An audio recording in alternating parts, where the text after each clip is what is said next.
Hello friends, welcome to our channel. இன்னைக்கு ஆட்டு நல்லி எலும்பு வறுவல் தான் பார்க்க போறோம். சின்ன வயசுல பெரியவங்க சொல்லுவாங்க எலும்பு எடுத்து கட்டறா அவன் தான் இளதாரி பையன்னு. சோ வாங்க வீடியோக்குள்ள போலாம். நல்லி எலும்பு வறுவலுக்கு 1/2 கிலோ நல்லி எடுத்துர்க்கேன். அதை இப்ப வேக வச்சுக்கலாம். 1 ஸ்பூன் இஞ்சி பூண்டு பேஸ்ட், 1/2 ஸ்பூன் மஞ்சள் தூள், 1/2 ஸ்பூன் மிளகாய் தூள். ஒரு 6 விசில் விட்டு வேக வச்சுக்கலாம்.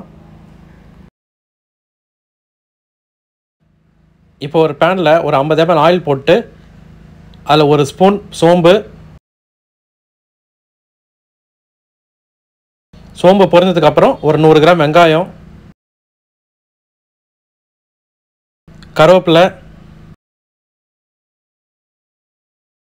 வெங்காயம் நல்லா வதங்கினதுக்கு அப்புறம் 1 ஸ்பூன் இஞ்சி பூண்டு பேஸ்ட் போட்டு நல்லா மிக்ஸ் பண்ணிட்டு ஒரு 80 கிராம் தக்காளி ஆட் பண்ணிக்கலாம்.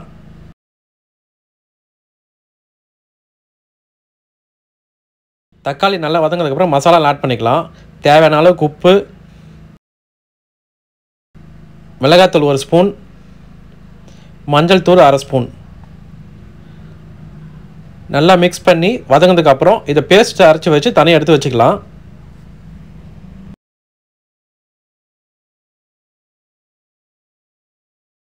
இப்போ இன்னொரு பேனில் ஒரு 100 ml நல்லெண்ணெய் ஊற்றிட்டு அதில் பட்டை, கிராம்பு, ஏலக்காய்லாம் ஒரு 2 பீஸ் ஆட் பண்ணிக்கலாம். போட்டுட்டு உரிச்ச பூண்டு ஒரு 50 கிராம் ஆட் பண்ணிக்கலாம். பூண்டு நல்லா வதங்கினதுக்கு அப்புறம் மசாலாலாம் ஆட் பண்ணிக்கலாம். 1 ஸ்பூன் காஷ்மீரி மிளகாத்தூள், 1/2 ஸ்பூன் தனியாத்தூள், 1/2 spoon garam masala powder masala add பண்ணிட்டு நல்லா இந்த மாதிரி ஆயிலோடு மிக்ஸ் பண்ணணும். கருவேப்பிலை கொஞ்சம் ஆட் பண்ணிக்கலாம். பண்ணிவிட்டு இப்போ நம்ம அரைச்சி வச்சுருந்த ஆனியன் டொமேட்டோ பேஸ்ட்டை ஆட் பண்ணிக்கலாம். அந்த ஆனியன் டொமேட்டோ பேஸ்ட் நல்லா கிரேவி இந்த மாதிரி ஆயில் வெளியே வந்ததுக்கப்புறம் பெப்பர் கொஞ்சம் ஆட் பண்ணிவிட்டு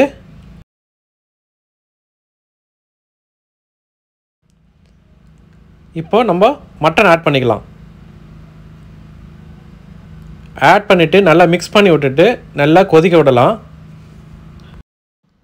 ஸ்லோ ஃப்ளேமில் வச்சு மிக்ஸ் பண்ணிகிட்டே இருங்க, நல்லா ட்ரை ஆகிற வரைக்கும்.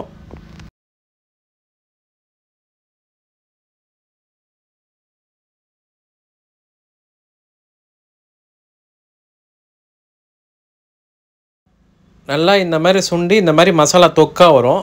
பாருங்கள், சூப்பராக இருக்குது. நல்லி எலும்பு வறுவல் ரெடி. வாங்க சாப்பிடலாம்.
இந்த தோசையோட நல்லி எலும்பு வறுவல் சூப்பரா இருக்கு. நீங்களும் உங்க வீட்ல ட்ரை பண்ணி பாருங்க. இந்த வீடியோ பிடிச்சிருந்தா லைக் பண்ணுங்க, ஷேர் பண்ணுங்க, சப்ஸ்கிரைப் பண்ணுங்க.